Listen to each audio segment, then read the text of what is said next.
Dear students, आर्थिक शब्दावली economic terminology के इस क्लास में आपका स्वागत है।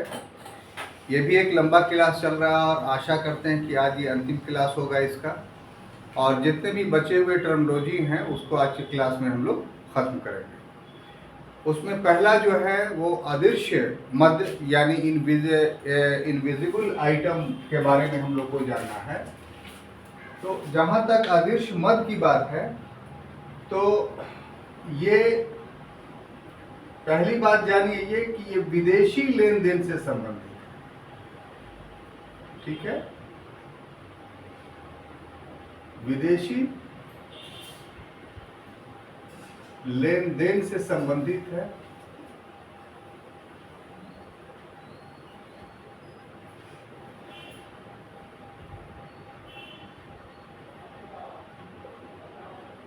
और इसके अंतर्गत हम लोग पाते हैं कि जो चालू खाता होता है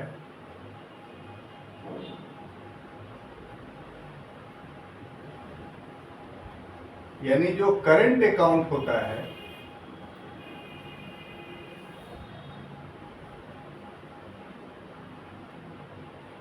इस करंट अकाउंट के अंतर्गत हम लोग जो निजी अंतरण करते हैं,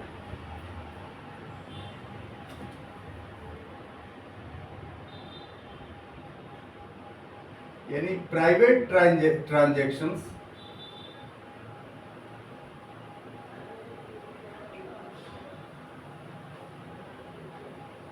इसके अलावा सॉफ्टवेयर का आयात निर्यात,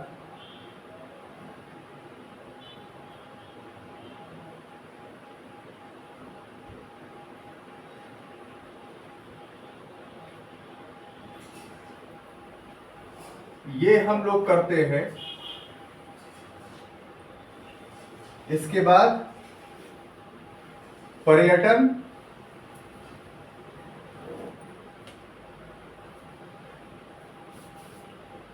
में जो लेन देन होता है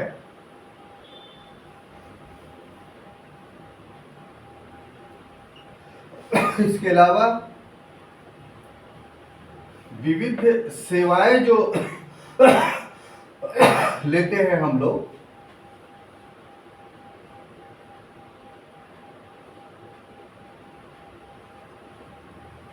तो इन सभी में इतने सारे जो आइटम हम लोगों ने अभी देखा, इन सभी में जो भुगतान होता है, जो पेमेंट होता है, तो वो सारा का सारा पेमेंट जो कहलाएगा वो अदृश्य मद कहलाएगा। ठीक है, तब इसको समझने की कोशिश। जैसे हम लोग जो विदेशी लेन देन है, तो विदेशी लेन देन का अर्थ आमतौर पे जो होता है वो ये कि व्यापार यानी वस्तुओं का लेन देन। जैसे हम लोग यहाँ से चावल भेज रहे हैं बिकने के लिए, या दूसरे देशों से हम किसी मशीनरी का आयात कर रहे हैं, तो ये सब दृश्य मद है, विजिबल आइटम, क्योंकि इसको हम अपनी आंखों से देखते हैं। लेकिन कुछ चीजें ऐसी हैं जो हमें दिखाई नहीं पड़ती अपनी आंखों से। जैसे उदाहरण के लिए कि हम लोग निजी अंतरण करते हैं, प्राइवेट ट्रांजैक्शंस करते हैं, अर्थात बिना सरकारी जानकारी के हम एक दूसरे के मध्य जो है पैसे का लेन देन कर लेते हैं, या अकाउंट के माध्यम से हम, या और भी बहुत सारे वैलेट है उसके माध्यम से हम लेन देन कर लेते हैं। तो इसकी जानकारी जो है किसी को नहीं हो पाती। इसी तरीके से बहुत सारा सॉफ्टवेयर जो कंप्यूटर चलाने के लिए, मोबाइल चलाने के लिए होती हैं, तो उसको हम लोग खरीद लेते हैं या चोरी कर लेते हैं, जो भी कह लीजिए। तो चोरी वाला आइटम तो शामिल नहीं होगा, लेकिन खरीदने वाला आइटम शामिल होगा, क्योंकि इसमें पैसे का ट्रांजैक्शन हो रहा है। लेकिन वो वस्तु हम नहीं देख पा रहे, वो सॉफ्टवेयर हम नहीं देख पा रहे। इसी प्रकार से पर्यटन में हम जा रहे हैं, तो पर्यटन कर रहे हैं, घूम रहे हैं, तो घूमने में धन खर्च हो रहा है, तो ये पर्यटन को भी हम नहीं देख रहे हैं। शहर देख रहे हैं, पर्यटन स्थल देख रहे हैं, लेकिन पर्यटन शब्द जो होता है उसको हम लोग नहीं देख रहे हैं। या फिर और भी बहुत तरह की सर्विसेज, जैसे हवाई जहाज से यात्रा कर रहे हैं, तो हवाई जहाज से यात्रा का अर्थ हुआ कि हम हवाई जहाज को न देख रहे हैं, यात्रा को तो नहीं देख रहे हैं। ट्रैवलिंग शब्द जो है, तो कैसे ट्रैवलिंग होता है, यह ट्रैवलिंग क्या है, ये तो हम अनुभव सिर्फ कर रहे हैं कि एक स्थान से दूसरे स्थान हम जा रहे हैं, उसको यात्रा का नाम दिया गया है। तो यात्रा के साधनों में जितना आया वो सब के सब सर्विसेज हो गई। या नेट का इस्तेमाल कर रहे हैं, मोबाइल का इस्तेमाल कर रहे हैं, तो ये सारी की सारी क्या हो गई, सर्विसेज हो गई। या स्वास्थ्य के संबंध में हम कहीं इलाज करा रहे हैं, तो वो सर्विसेज हो गई। बात समझ आ रही है? या एडुकेशन ले रहे हैं कहीं, तो वो सारी की सारी सर्विसेज हो गई। तो ये जितने भी चीज़ों को जो हमने बताया अभी, वो सभी के सभी करंट अकाउंट में, चालू खाते में जो है वो लेन देन होता है। तो चालू खाते में इस प्रकार का जो लेन देन होगा, उन सभी को हम लोग अदृश्य मदे या इनविजिबल आइटम के नाम से जानते हैं। क्लियर? अब दूसरा जो टॉपिक है वह है केपीओ। क्या है? केपीओ,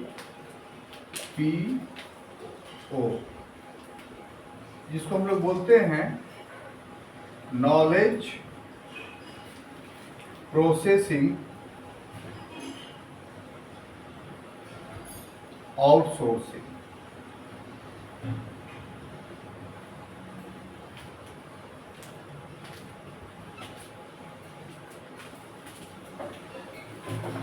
इसको हम लोग कहेंगे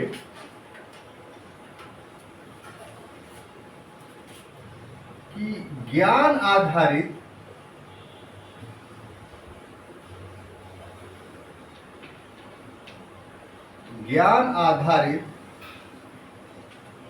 कार्य निष्पादन।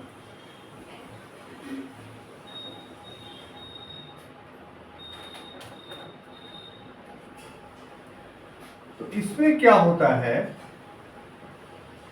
कि विकासशील देश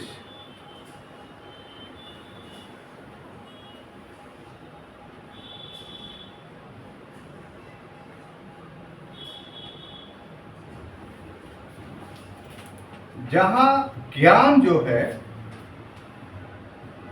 वो महंगा होता है, और इसकी तुलना में विकासशील देश, सॉरी गलत पढ़ा रहे हैं, विकसित देश, जहां ज्ञान महंगा होता है, वो क्या करते हैं कि विकासशील जो देश होते हैं उनसे सस्ता ज्ञान, यहां पर सस्ता ज्ञान का ठीक नहीं होगा, सस्ते रूप में या सस्ते दर से ज्ञान आयातित करते हैं।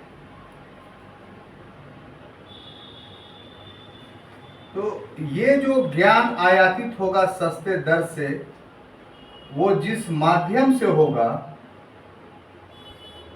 उसी को हम लोग बोलेंगे, उस माध्यम को केपीओ, नॉलेज प्रोसेसिंग आउटसोर्सिंग। ठीक है? इसको समझने की कोशिश करते हैं कि आखिर ये है क्या चीज।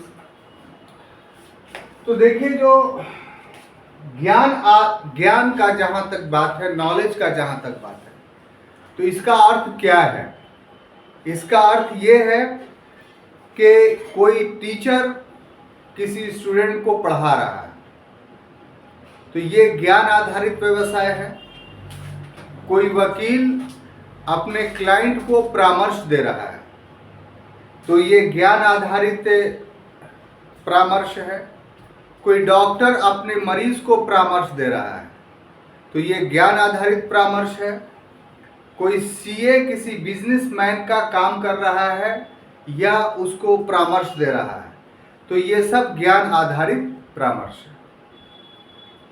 अर्थात टीचर, वकील, डॉक्टर, सीए जो सेवाएं प्रदान कर रहा है अपने क्लाइंट को, अपने कस्टमर को, तो वो सेवाएं एक्चुअली में ज्ञान के आधार पर दी जा रही है।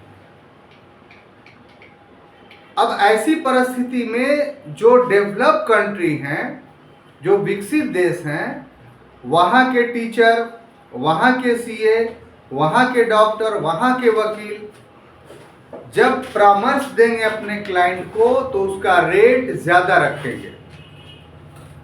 उसका रेट क्या रखेंगे? अधिक रखेंगे।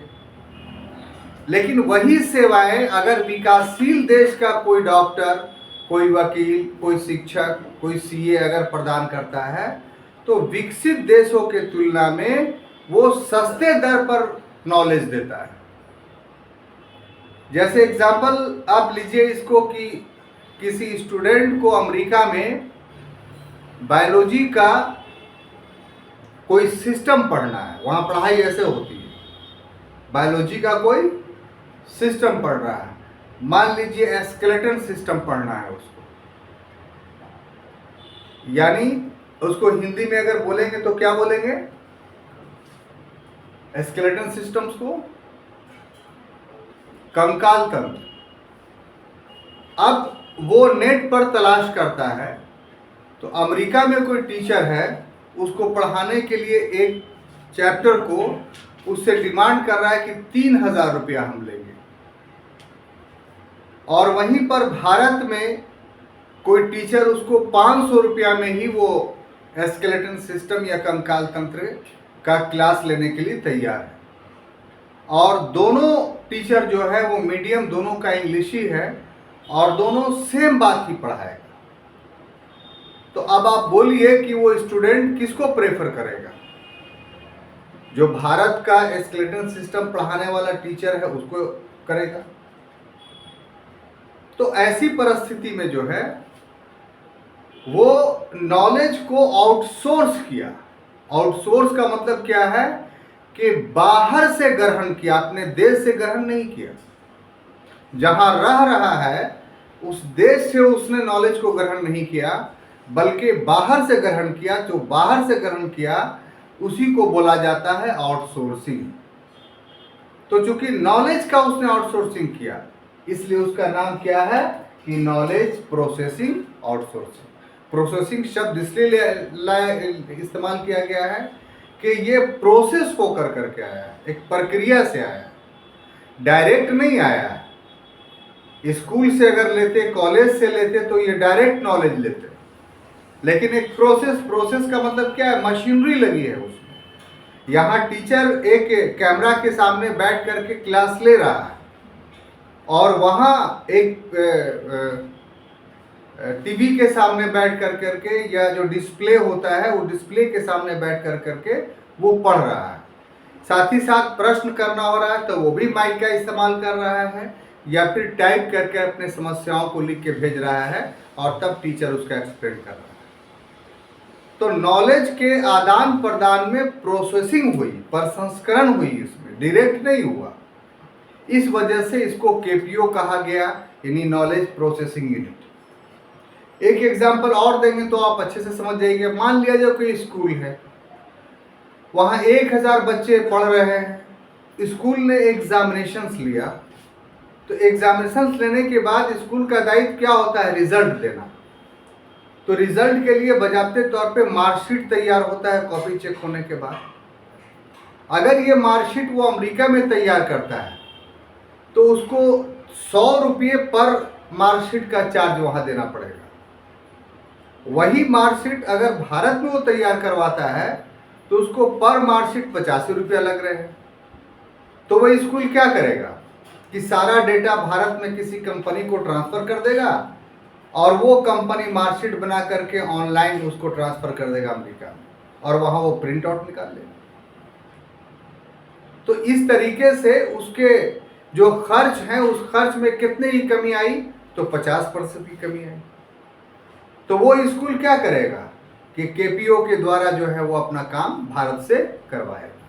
तो संक्षेप में छात्रों, यदि ज्ञान के मामले में हम दूसरे देशों से, यानी विकसित देश अगर विकासशील देशों से ज्ञान के मामले में कारोबार करता है, तो ऐसे कारोबार के ही को ही हम लोग केपीओ, नॉलेज प्रोसेसिंग आउटसोर्सिंग के नाम से जानते हैं। आमतौर पे अमेरिका में जो है वो वकालत का जो पेशा है, यानी वकील साहब का जो मशवरा है, वो ज़्यादा बूस्ट कर रहा है, क्योंकि भारत के वकील ज़्यादा सस्ते हैं अमेरिका के तुलना में। तो बहुत कम दर पे यहाँ वो उसका परामर्श दे देते हैं, इसलिए वकालत में अभी वर्तमान समय में नॉलेज प्रोसेसिंग यूनिट जो है, आउटसोर्सिंग जो है वो ज़्यादा हो रहा है। तो हम समझते हैं कि केपीओ यानी नॉलेज प्रोसेसिंग आउटसोर्सिंग जो मैंने आपको बताया वो पूरी तरीके से समझ गए। अब देखिए आगे आईपीओ एक है, तीसरा टर्मिनोलॉजी आईपी, जिसको हम लोग बोलते हैं इनिशियल पब्लिक ऑफरिंग।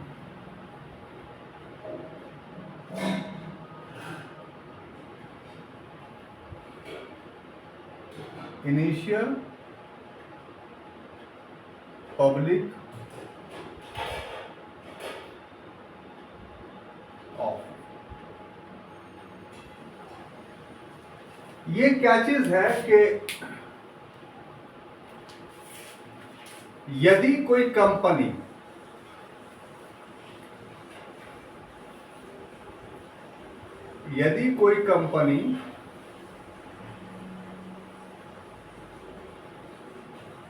बाजार से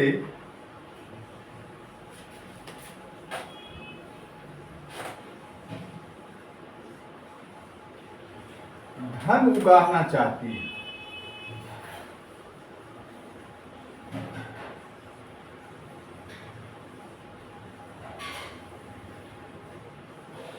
ठीक है, तो कंपनी क्या करेगी कि सेबी में, सेबी का फुल फॉर्म क्या होगा, security and Exchange Board of India,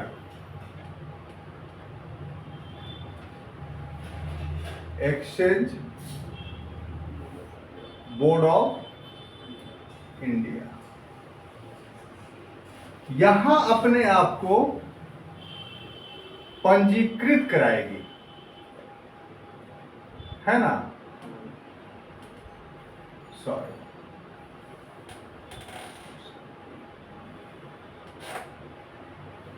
और पंजीकृत कराने के पश्चात ये कंपनी क्या करेगी कि बाजार में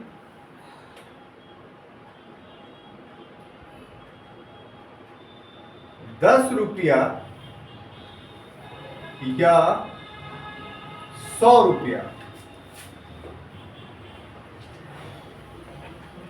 का निर्गम यानी इशू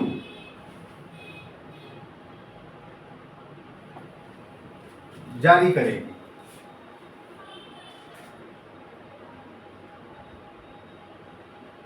ठीक है ना। अब ये निर्गम क्या कहलाएगा, इसी निर्गम को हम लोग शेयर बोलते हैं। क्या बोलते हैं, शेयर। तो ये जो जारी करेगी निर्गम, ये सर्वप्रथम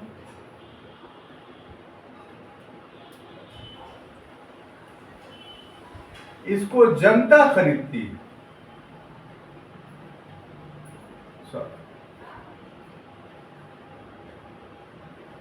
तो ऐसे निर्गम को ही जिसे डायरेक्ट जनता खरीदे, उसी को हम लोग IPO, इनिशियल पब्लिक ऑफरिंग के नाम से हम लोग जानते हैं।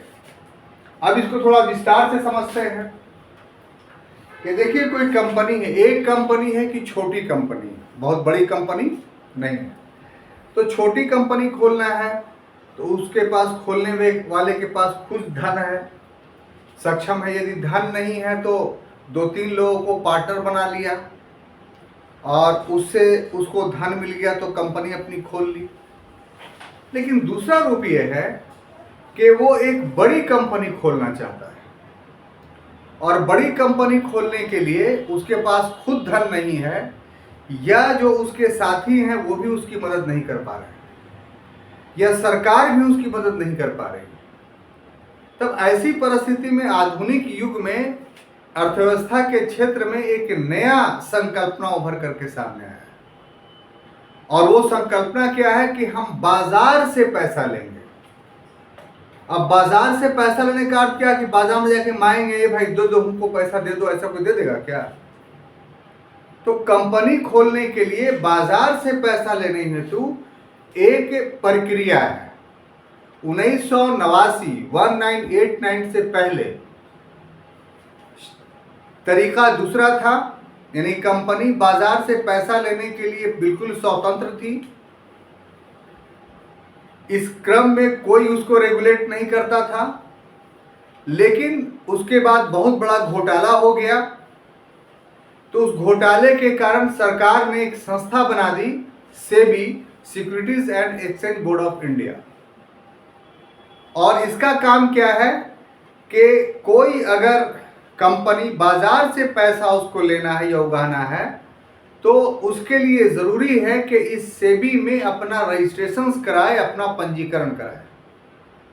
अब सेबी जो पंजीकरण करती है तो वो कंपनी के पर बहुत सारी पात्रताएं लाती है, बहुत सारी शर्तें लाती है।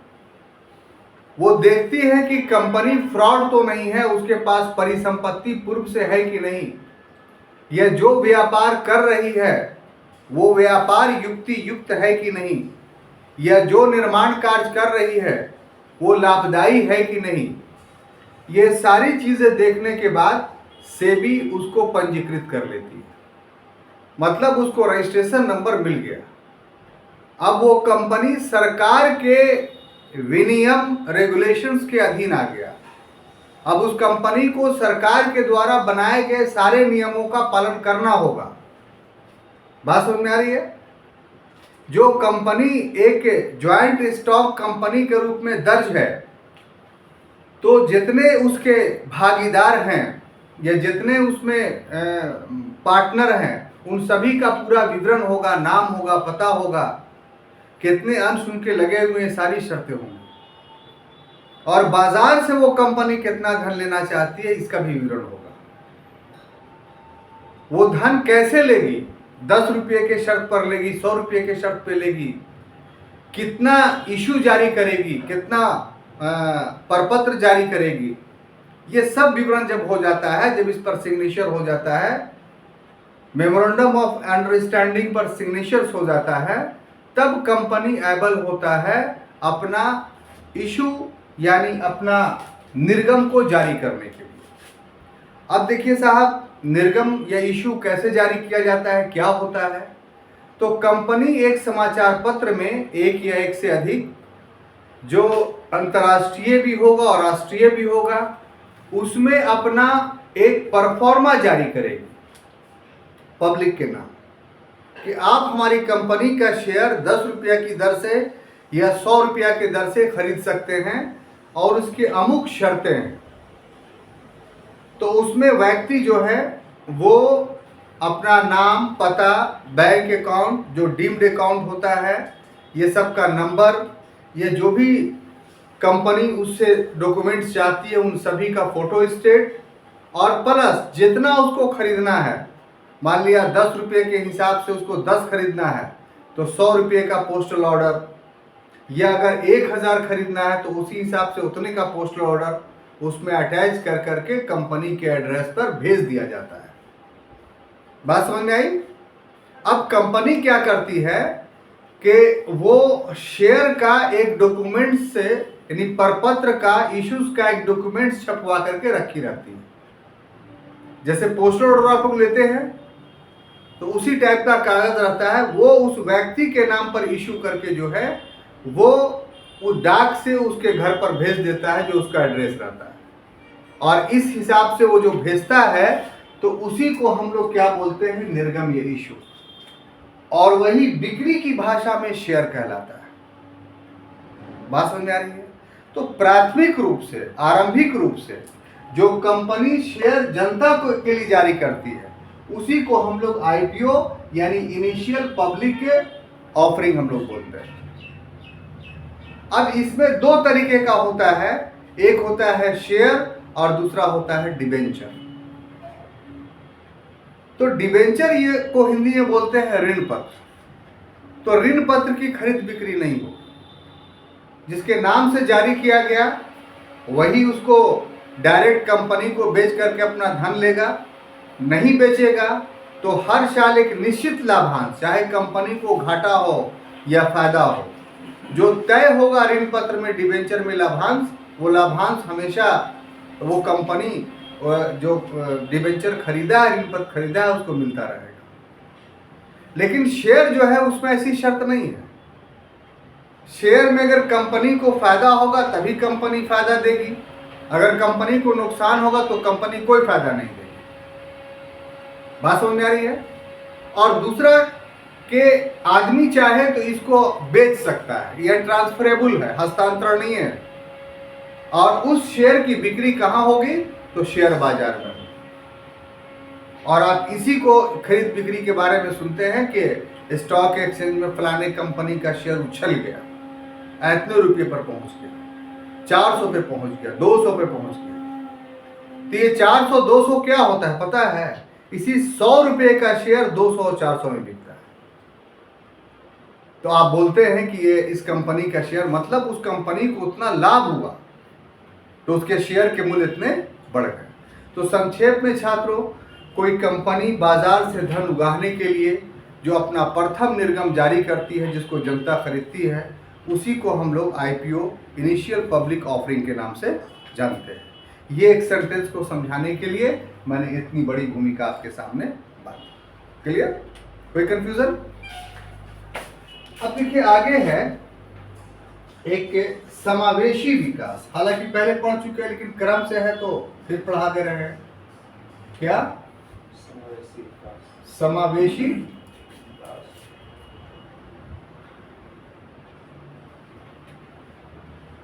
विकास, इसको हम लोग बोलेंगे इंग्लिश में इंक्लूसिव ग्रोथ। क्या बोलेंगे? इंक्लूसिव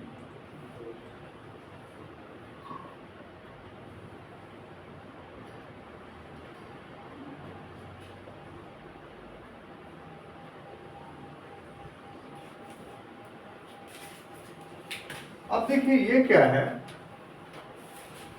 कि किसी देश की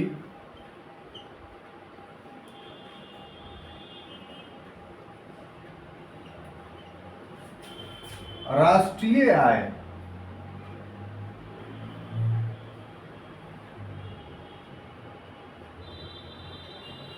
यानी जो नेशनल इनकम है,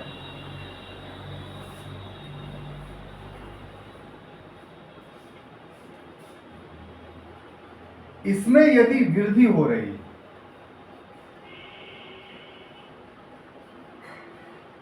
और ये वृद्धि वास्तविक हो रही है, यानी फेक नहीं, हम समझाते हैं आपको फेक और वास्तविक क्या होता है। तो ये जो वास्तविक वृद्धि हो रही है इसका वितरण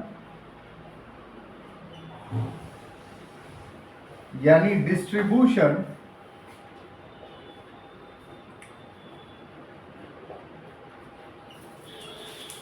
समान रूप से, इक्वल तरीके से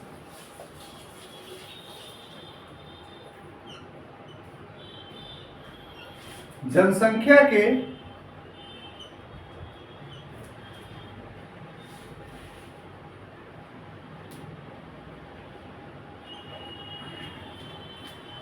निचले वर्ग तक पहुंच रही है। तो ये जो वृद्धि है जिसके बारे में अभी आपने ऊपर में बताया, इसी वृद्धि को हम लोग समावेशी विकास, इंक्लूसिव ग्रोथ बोलेंगे। ठीक है, इसमें बहुत सारी बातों को आपको समझना है और ध्यान देना है। ये देखिए कोई देश है, ठीक है, अब इस देश में राष्ट्रीय आय जो है वो क्या हो रहा है, बढ़ रहा है। इसी पर इस वृद्धि को देखना है। जैसे एग्जाम्पल के तौर पर कि पहले जो था 100 रुपये किसी देश का राष्ट्रीय आय था, तो वो बढ़ कर करके 120 रुपया हो गया। इसका मतलब राष्ट्रीय आय में वृद्धि हो रही है। अब देखिए इसमें एक तरीका ये भी है कि 120 रुपया की जो वृद्धि हो रही है, तो वृद्धि इसलिए हुई क्योंकि जनसंख्या घट गई, तो ये वास्तविक वृद्धि नहीं हुई। ये जो कि कुछ आदमी मर गया इसलिए उसकी संपत्ति रह गई, इसलिए वृद्धि हो गई, कोई उत्पादन नहीं हुआ। तो इसको हम लोग वास्तविक वृद्धि हम लोग नहीं कहेंगे। अब जैसे किसी देश का इस प्रकार से वृद्धि होता है तो वास्तविक वृद्धि नहीं है। वास्तविक वृद्धि का अर्थ ये हुआ कि उत्पादन हुआ, उत्पादन की बिक्री हुई और बिक्री के पश्चात जो है वो धन आया। तो इस तरीके से अगर वृद्धि होती है तो उसी को हम लोग वास्तविक वृद्धि करते हैं। अब वृद्धि के साथ जो वितरण है वो वितरण पर प्रश्न उठता है। ये वितरण अगर समान रूप से है, जैसे उदाहरण के लिए कि 100 रुपये का लाभ हुआ और 10 आदमी है तो सभी को 10-10 रुपया मिल गया, तो ये समान वितरण है। तो ये बात का सरलीकरण हुआ। अर्थव्यवस्था में ऐसा नहीं होता है कि 10 लोग हैं, 100 रुपया आमदनी हुई तो सभी को 10-10 रुपया समान रूप से मिलेगा, बल्कि यहाँ पर जो वितरण होगा वो उनके महत्व के हिसाब से वितरण होगा, यानी वैल्यू के हिसाब से वितरण होगा, योगदान के हिसाब से वितरण होगा, सामर्थ्य के हिसाब से वितरण होगा। तो ऐसी परिस्थिति में अगर योग्यता, सामर्थ्य, योगदान के हिसाब से वितरण हो गया तो इसी को हम लोग समान वितरण बोलेंगे। इसको एक उदाहरण के रूप में समझ लीजिए कि जैसे कोई घर है, उसको आप देश मान लीजिए, और उस घर में, उस देश में 100 रुपया आता है। 100 रुपया आता है तो उसमें जो है वो 10 सदस्य हैं। तो समान वितरण का अर्थ क्या होगा घर में, कि सभी को 10-10 रुपया दे दिया जाए। अगर सभी को 10-10 रुपया दे दिया जाएगा तो ये उचित होगा, क्योंकि 10 में 3 सदस्य ऐसे हैं जिनकी उम्र अभी 1 साल, 2 साल और 3 साल है। तो वो 10 रुपया क्या करेंगे, बच्चे हैं, फाड़ के फेंक देंगे, ये खा लेंगे। तो उनके लिए समान वितरण क्या है, कि उनके लिए समान वितरण ये है कि उनके उस 10 रुपया से जो है वो उनके लिए दूध पिलाया जाए, पैम्पर्स लाया जाए। तो उनको ये जो प्रदान कर दे रहे हैं आवश्यकता के अनुसार, इसका मतलब हुआ कि वहां आप समान वितरण कर रहे हैं।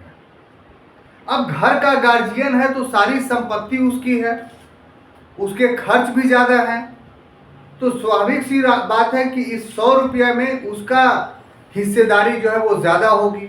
अगर उसकी हिस्सेदारी ज़्यादा नहीं आप देंगे तो फिर जो ह्रास आ रहा है उसमें उसकी पूर्ति वो नहीं कर सकता है। जैसे घर के गार्जियन ने घर बनाया है, तो घर बनाया है तो उसमें पेंट पोछड़ा होगा ना साल भर में, कहीं टूट फूट हुई तो बनाएगा ना, तो उसके लिए उसके पास अतिरिक्त धन संचित रहेगा तभी तो वही काम करेगा। तो यहाँ पर उसकी आवश्यकताएं घर के सदस्य के एक बच्चे की तुलना में अधिक हो गई, तो उसको अपने आवश्यकताओं के अनुसार उस 100 रुपया में उसकी हिस्सेदारी होगी। तो इसका अर्थ क्या हुआ कि जो राष्ट्रीय आय हुआ है, जो इनकम हुआ है, उसका अनिवार्यता और आवश्यकता के अनुरूप अगर वितरण होता है सदस्यों के बीच में, तो उसी को समान रूप से वितरण कहेंगे। और इससे ये समान वितरण का क्या होगा कि जनसंख्या के निचले स्तर तक पहुंच जाए वो पैसा। यहां पर ध्यान देने योग्य बात यह है कि जनसंख्या के निचले स्तर तक पहुंचने का अर्थ यह है कि जो राष्ट्रीय आय में वृद्धि हो रही है उससे जनसंख्या का हर वर्ग लाभान्वित हो और अपनी आवश्यकता के अनुरूप लाभान्वित हो, तब हम कहेंगे कि समान रूप से जो है जनसंख्या का हर वर्ग लाभान्वित हो रहा है। तो राष्ट्रीय आय की वृद्धि का इस प्रकार से वितरण यदि हम कहते हैं तो उसी वितरण के आधार पर जो विकास होता है उस विकास को समावेशी विकास या इंक्लूसिव ग्रोथ के नाम से जानते हैं। क्लियर?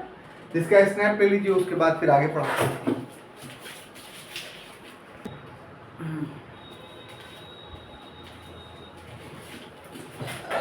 Pump priming.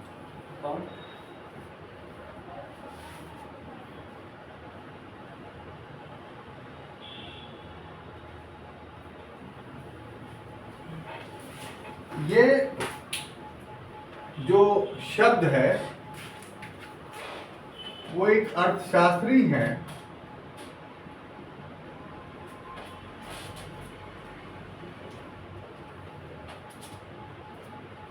जिनका नाम है रेगनर नर्स।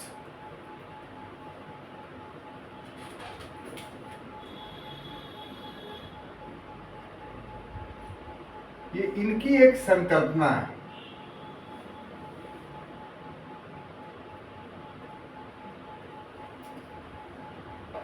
एक हाइपोथेसिस है।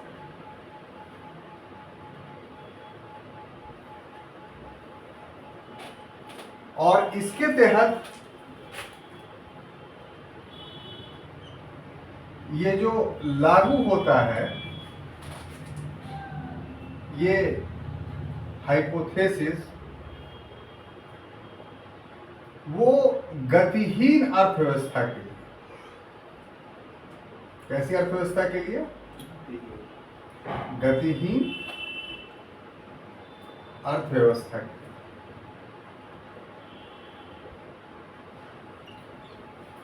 और रेगनर नर्स ये कहते हैं कि ऐसी अर्थव्यवस्था को गति प्रदान करने के लिए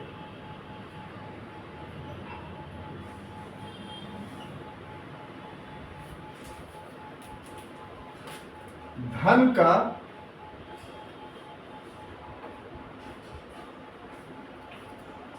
तीव्र प्रवाह की आवश्यकता होती है। और ये धन का जो तीव्र प्रवाह होगा उसमें उनको कहना था कि उत्पादक प्लस अनुत्पादक ये दोनों क्षेत्रों में हो सकता है। ठीक है ना? तो ये जो धन का प्रवाह है, इसी धन के प्रवाह को हम लोग पंप प्राइमिंग के नाम से जानते हैं। ठीक है? तो पंप प्राइमिंग जो अर्थव्यवस्था से संबंधित टर्मिनोलॉजी है उसकी व्याख्या कुछ इस ढंग से की जा सकती है या आप इस ढंग से समझ सकते हैं। पहली चीज क्या कि यह एक संकल्पना है, हाइपोथेसिस है, जिसके प्रतिपादक कौन है? रेगनर नर्स है। एक्चुअली में देखिए छात्रों, रेगनर नर्स एक ऐसे अर्थशास्त्री हैं जिन्होंने एक थ्योरीज दिया था कि निर्धनता का दुष्चक्र, पॉवर्टी साइकिल का, जिसमें उन्होंने कहा था कि यदि कोई अर्थव्यवस्था या कोई देश या किसी घर का अगर वो गरीबी में एक बार घुस जाता है तो वो दुष्चक्र में फंस जाता है। फिर उस दुष्चक्र से निकलना जो है वो उसके लिए काफी मुश्किल हो जाता है, किसी किसी के लिए असंभव हो जाता है। यानी कोई देश यदि गरीब हो जाए और वो इस निर्धनता से, इस गरीबी से नहीं निकल पाए, तो हम कहते हैं कि वो निर्धनता के दुष्चक्र में, बैड साइकिल ऑफ पॉवर्टी में फंस गया है। तो इस बैड साइकिल ऑफ पॉवर्टी को तोड़ने का जो सिद्धांत दिया वो रेगनर नर्स ने ही दिया, और उसी सिद्धांत को हम लोग क्या बोलते हैं, पंप प्राइमिंग। बात समझ में आती है? अब देखिए, इस हाइपोथेसिस में उन्होंने क्या कहा कि यह हाइपोथेसिस ऐसी अर्थव्यवस्था के लिए लागू होती है जो गतिहीन है, यानी उसमें कोई गति नहीं है। किसी अर्थव्यवस्था के गतिहीनता का क्या अर्थ है? किसी अर्थव्यवस्था के गतिहीनता का अर्थ यह है छात्रों कि उसमें उत्पादन और उपभोग दोनों न्यून हो गया, यानी ना ही उत्पादन हो रहा हो और न ही उपभोक्ता किसी सामान की खरीद कर रहा, और इसके कारण से उसके अन्य क्षेत्र जो सेवा के हैं, सर्विसेज के हैं, जैसे हेल्थ, जैसे एडुकेशंस, जैसे टेलीकम्युनिकेशंस, वो भी पूरी तरीके से ठप पड़ गया।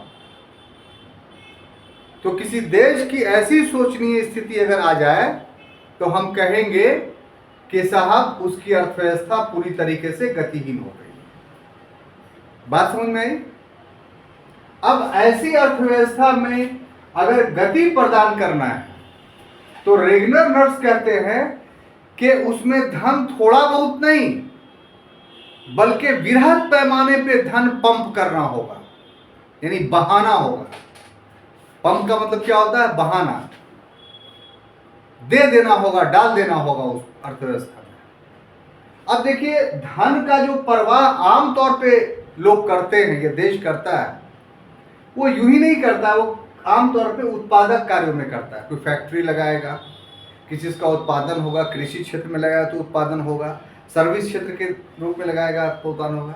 रेगनर नर्स कहते हैं कि नहीं, सिर्फ उत्पादक कार्यों में ही वो धन का प्रवाह नहीं होगा, अनुत्पादक कार्यों में भी होगा। अब यहां पर समझने वाली बात है कि नॉन प्रोडक्टिव क्षेत्र में वो पंपिंग करने के लिए क्यों कर रहे हैं? क्योंकि जनता तो पूरी तरीके से बेरोजगार थी। अगर जनता में क्रय शक्ति नहीं आएगी तो फिर अगर आप उद्योग में उत्पादन करवा भी रहे हैं तो उसकी बिक्री कहाँ होगी? जनता के पास तो पैसा ही नहीं है तो खरीदेगा कौन?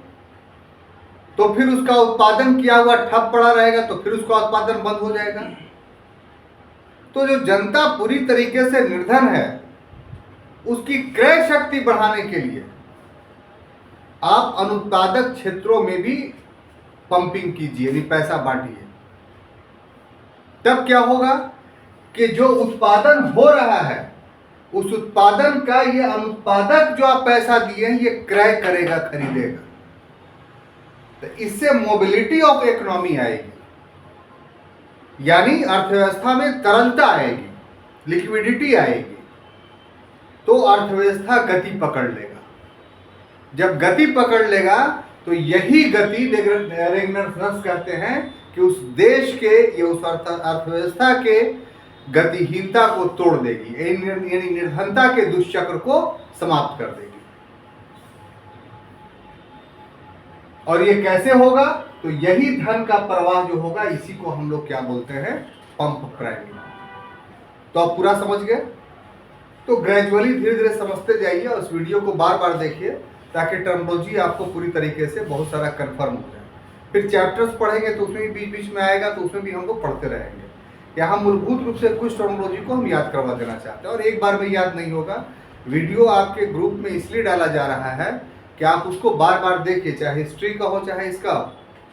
आप किताब नहीं भी पढ़िएगा तो हम इतने अच्छे ढंग से आपको एक्सप्लेन कर दे रहे हैं कि आप उसी से आपको याद हो। असल तो मुद्दा है दिमाग में बैठाना ना, तो ये आपको बहुत अच्छे ढंग से बैठाता है।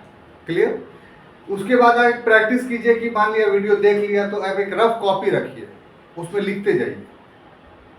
तो सुनना वीडियो और लिखना इस ढंग से हमेशा के लिए आपके मस्तिष्क में जो है उसको याद करवा देगा। क्लियर? अब देखिए अगला जो हम उठाते हैं PAN, क्या? PAN, पैन इसको बोलेंगे। इसका इंग्लिश होगा permanent account number. Account number, ठीक है।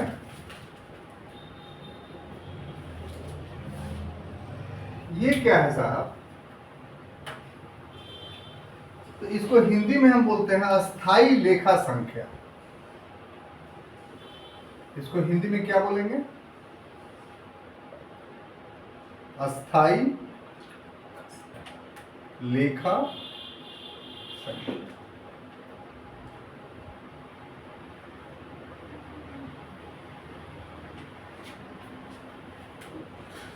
ये क्या होता है? पैन, ये पहली बात कि आयकर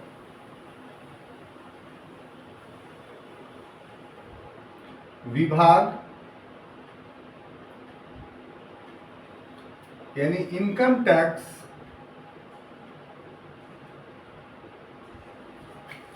जो डिपार्टमेंट है उसके द्वारा ये जारी किया जाता है।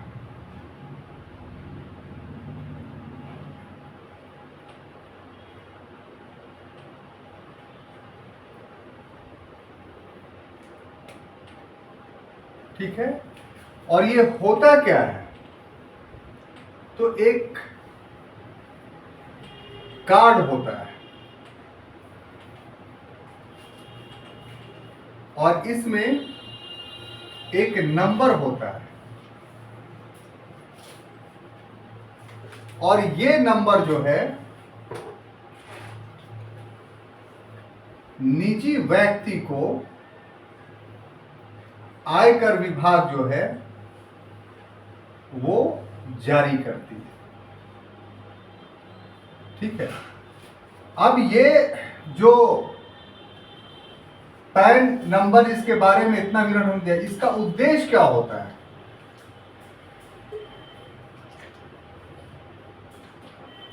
कि व्यक्ति के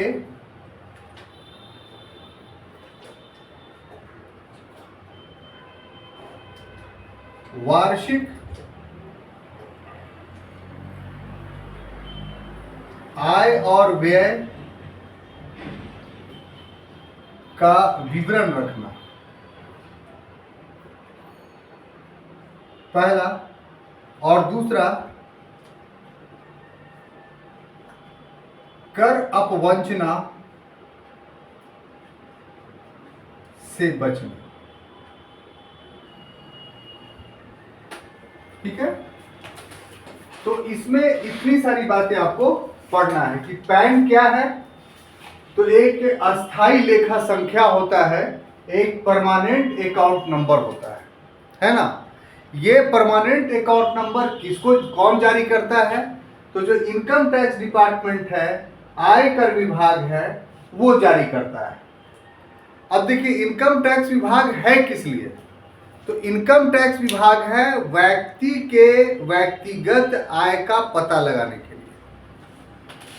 इनकम टैक्स विभाग क्या है कि हर व्यक्ति के आय का पता लगाना, पता करने के बाद यदि वो कर के दायरा में आता है व्यक्ति तो उससे कर वसूल करना।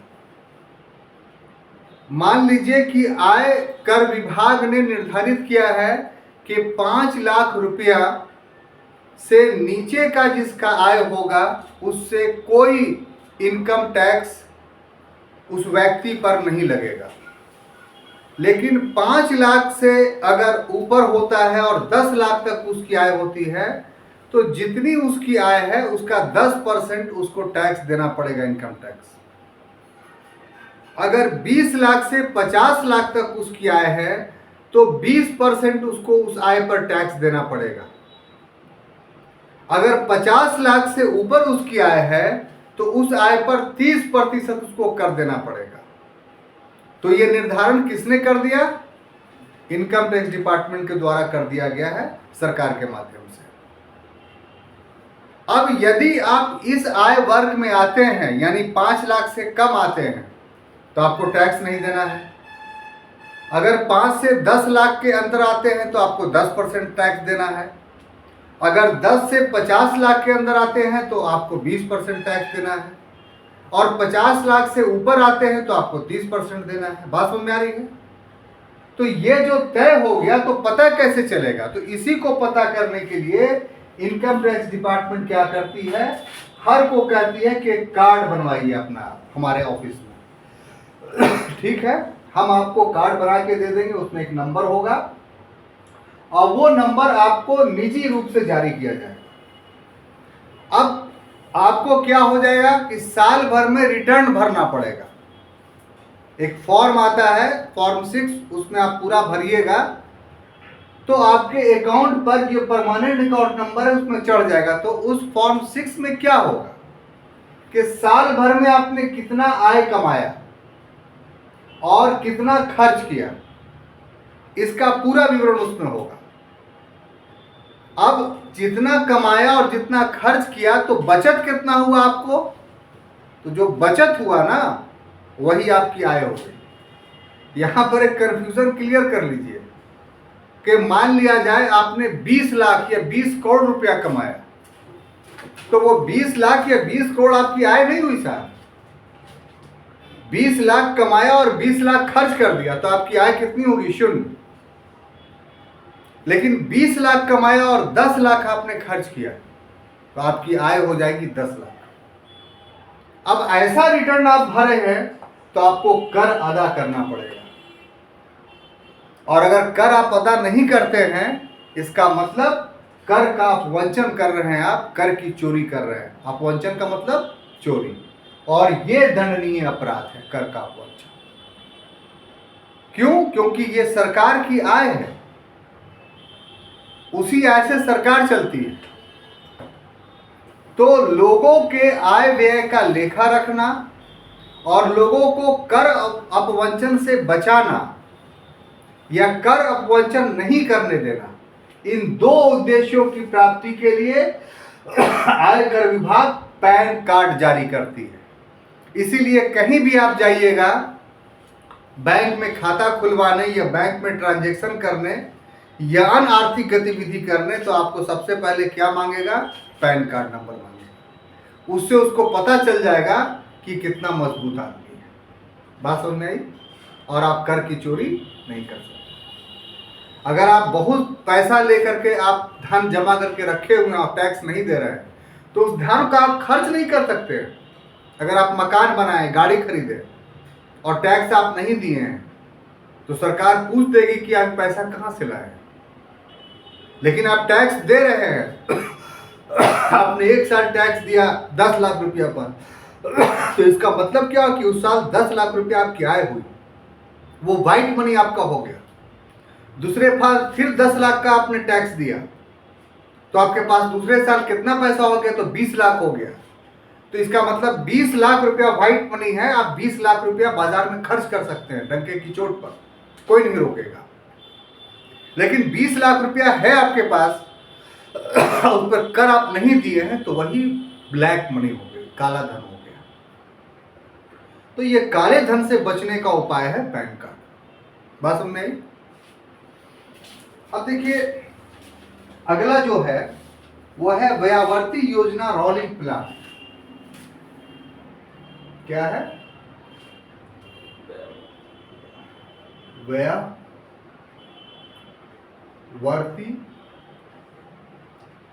योजना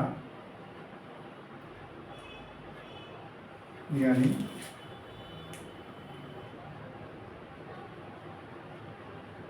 रोलिंग प्लान। ठीक है, तो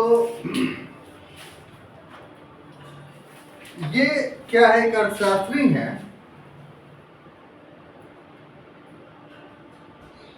तो उस अर्थशास्त्री का नाम है गुन्नार मिर्डल। क्या नाम है?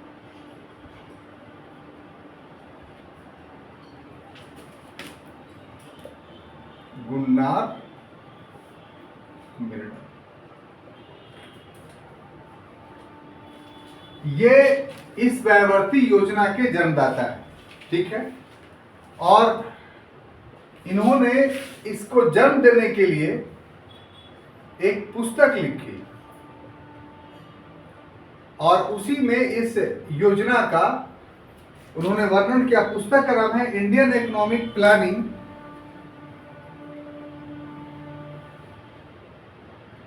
इंडियन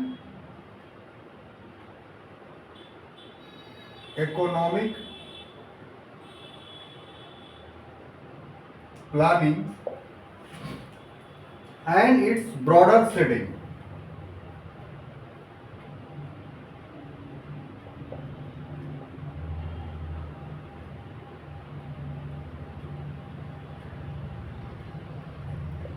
ठीक है। इस पुस्तक में उन्होंने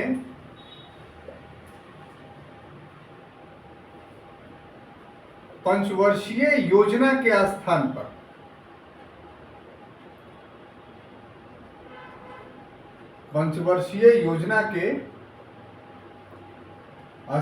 पर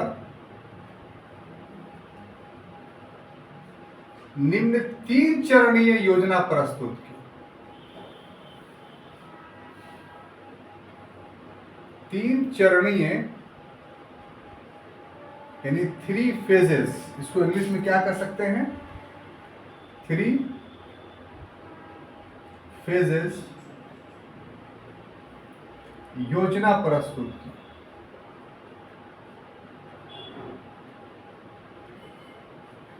और 3 फेजेस में जो प्रथम है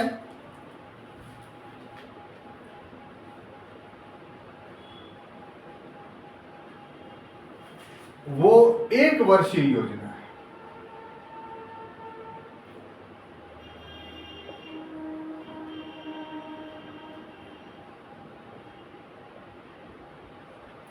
और इस 1 वर्षीय योजना में क्या होता है कि वार्षिक बजट और विदेशी मुद्रा बजट इसमें शामिल होती है।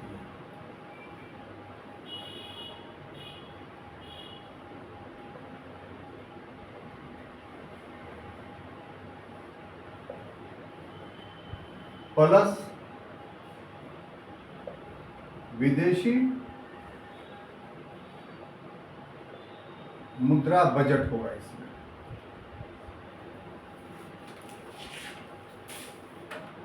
और उसके बाद द्वितीय जो होगा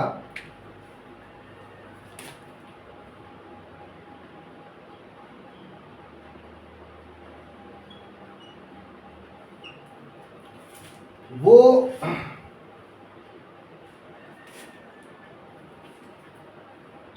3 या 4 या 5 वर्षीय योजना हो।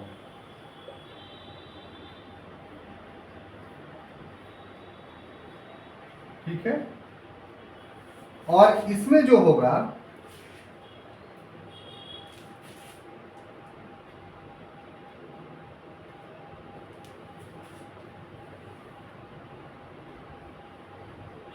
कीमत संबंध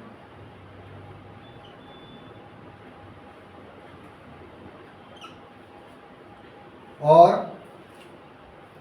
कीमत नीतियां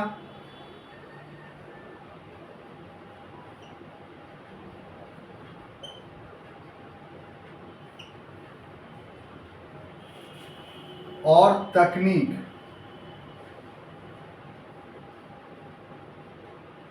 इस पर गौर किया जाएगा। और तृतीय जो होगा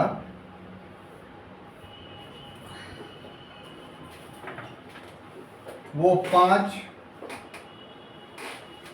या 10 या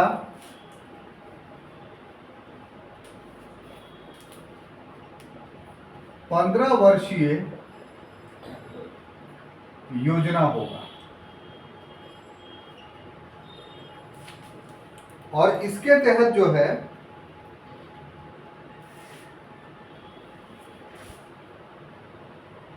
व्यापक उद्देश्य